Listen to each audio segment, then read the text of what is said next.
you're written off. In what way? Basically, if you get a bad grade, you're done. Yeah. Or if you if you get laid off from a job, you're done. You only get one chance. Mm. When I came here, I realized, wow, such a forgiving culture. Failure is only an opportunity to do well the next time, somebody told me. I kept listening.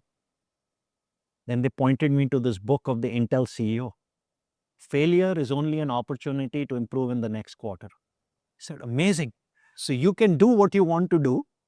And a lot of time, if you look at the most successful entrepreneurs, were failed entrepreneurs or small exits before. So this is the only place where people are not measuring you on what you created. They're willing to say, okay, it was the idea. Maybe it was time. You get multiple shots at the goal. In India, where I grew up, you take a shot, miss a three-pointer, you're benched. You don't get another shot. So you don't get the best out of people. So the culture in Silicon Valley and America about experimentation, it being okay to fail, the way the capitalist system is set up is just amazing. It doesn't happen. Like when I came in 92, this wasn't happening anywhere else in the world. So it was a cultural shock, but I took advantage of it, which is wow, right? Who told, like when I grew up in India, at the age of 25, you can start your own company and you've never worked before. You go like, and is that a movie? Is that a dream? But when you live it, and this happened in December 95, January 96, when I started my first company, it wasn't that common, right? Like of all the Indian founders in 95, 96, I was the fifth or the sixth venture-backed entrepreneur who also has never worked anywhere.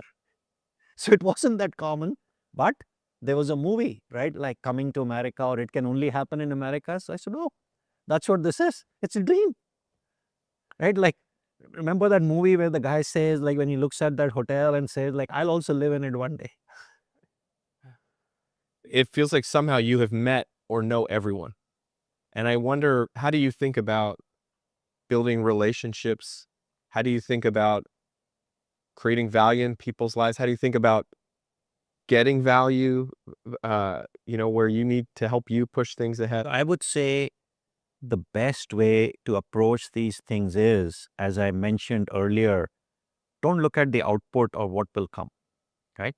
Just focus on, hey, let's do stuff together and let's grow the ecosystem. So that's how I built the relationship with Satya or many of the people in the industry. It wasn't out of like, hey, one day we'll become somebody.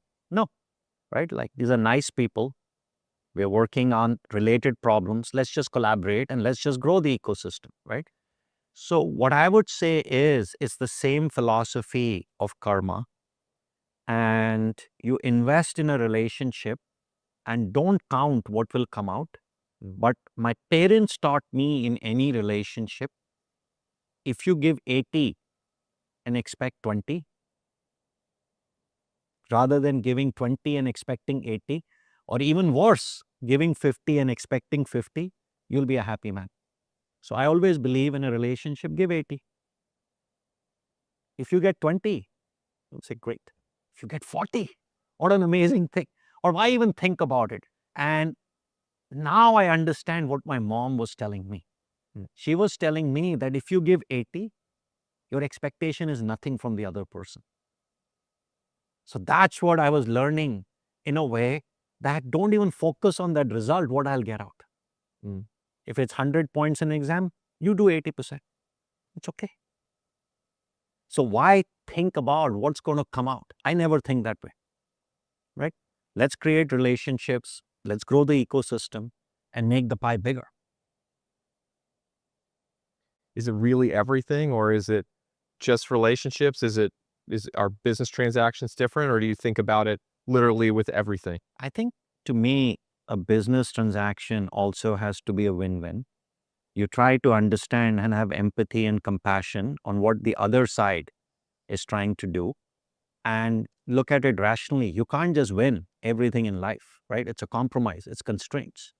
And in any good business deal or business negotiation, both sides need to have some bubbles in their stomach, then that's a good deal, right? But Everyone feels pain. everybody has to feel a little bit of pain. Then you know how seriously do they want this thing, right? If it's easy money, right? Like there's no such thing, right? Like look at one of the biggest companies in the world today, NVIDIA. What does Jensen say, right? Like no pain, no gain, right? The company took so long, but look what they've created, right? So both sides have to feel it, but you have to see together what the impact will be. When did you first meet Jensen? Was this decades ago, early in your Yeah, like I think like when I was at, he may not remember, when I was at V Extreme, we were a small company doing video streaming. Then they were a GPU company. When I ended up at Microsoft, we had interactions at the product level because Windows, the cards of GPUs used to go into Windows machines. So we have kept in touch over the years, but then over the last few years, we have gotten to know each other really well. So and we didn't even know that our paths will cross, again? because I'm saying because if you just never know. You Yeah. just never know. Versus with Satya, we've always kept in touch. Sundar and I went to school together, right? Like what sometimes happen is a bunch of us who grew up in the ecosystem in the mid 90s, 30 years later, we've all grown up, right? Like, and gone to places. And it was a very small community. The same thing actually happened for entrepreneurs who started in the late 70s and early 80s. The Bill Gates, Steve Jobs, Larry Ellison. It was the PC industry. If you look at the internet industry, it was very small. When I started VX3, the community was very small. And now all those people, if you look around, they're running these mega companies because it takes time. You need to have less hair, right? Like you need to have white hair like me. It's called experience. So you all are solving problems. Who knew one day my friend would be running Microsoft? Another one I went to school with and we used to cook together would be running Google. You just don't know. Well, there's some of them are and some of them aren't, right? I mean, when if you try to go back to that time 20 years ago, 30 years ago, and you think about who they were at that time, was it obvious to you? And what do you think people like them and yourself, what do you think you did differently from others who were in the same room pursuing the same dreams at the same time, but have ended up in, not saying it's bad place, horrible place, but very different place from what some you all running big organizations? I think it's very hard to predict anything. So if I go back to 97, right? Like my office is here, Satya's is a little bit further away from where you are. For us to think, him to think that he would be running Microsoft and I would be running a top venture capital firm, honestly, right? Like nobody thinks that way, right? Like what you say is, I'm going to go do great things. What thing? I don't know. But you start developing some qualities along the way that allows you the ability to become great leaders along the way. And then one door opens the other. And I would say across all these folks, just it's very clear that they have to be intellectually smart, they have to be driven, they have to be hardworking. All those things happen. But one of the things I love about these people is they have an X factor. They have this gene called empathy and compassion. And especially for people who run big companies, that's a very important quality. And How it's so? because at the end, companies are run by people. People build products, people build companies. The larger the organization, the more of a people leader you have to be. So empathy, compassion, because you're appointed by the people, you're not the founder. But one of the traits I admire about Jensen the most is patience. Not only do they have empathy and compassion, but they also have patience.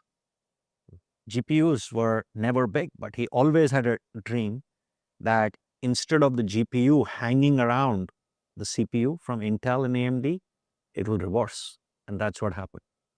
So he saw certain things